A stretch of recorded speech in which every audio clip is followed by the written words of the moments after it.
Hello friends, मी कल्याणी. माझ्या चॅनलमध्ये आपले स्वागत आहे. तर आजचा बेत आहे भरली वांगी रसा. तर मी 5 वांगी स्वच्छ धुवून कापून घेतली, टोमॅटो चिरून घेतला, खोबरं, शेंगदाणे, जिरं आणि हिरवी एक मिरची मिक्सरमध्ये छानशी बारीक वाटून घेतली.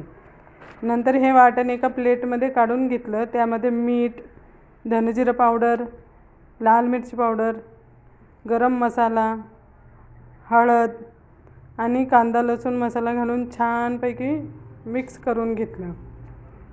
मग आपला वांग्यामधील मसाला झाला तयार. मग एक पातेलं घेतलं, त्यामध्ये थोडंसं तेल टाकलं. तेल छानपैकी गरम होऊन दिलं. तेल छान गरम झाल्यानंतर त्यामध्ये जिरं घातलं, थोडीशी हिंग घातली आणि आपण जे चिरून ठेवले होते ते टोमॅटो घालून छानपैकी परतून घेतले. टोमॅटो छान मऊ झाल्यानंतर त्याच्यामध्ये थोडीशी आलं लसणाची पेस्ट घातली आणि पुन्हा एकदा परतली. नंतर आपण जो मसाला तयार केला होता तो मसाला घातला आणि पुन्हा एकदा छानसं परतून घेतलं.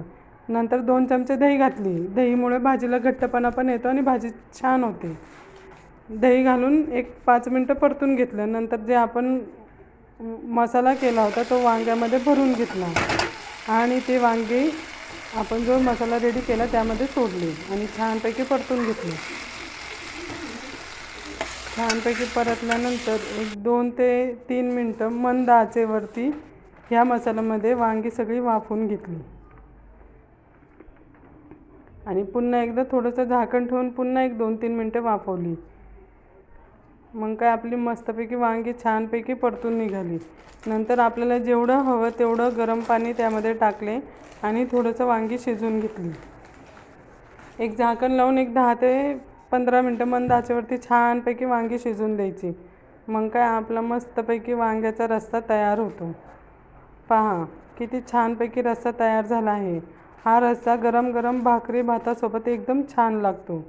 एकदा तुम्ही नक्की ट्राय करून बघा आणि मलाही सांगा कसे झालेत. कसं वाटलं तुम्हाला नक्की सांगा. Thank you so much. धन्यवाद. या जेवायला.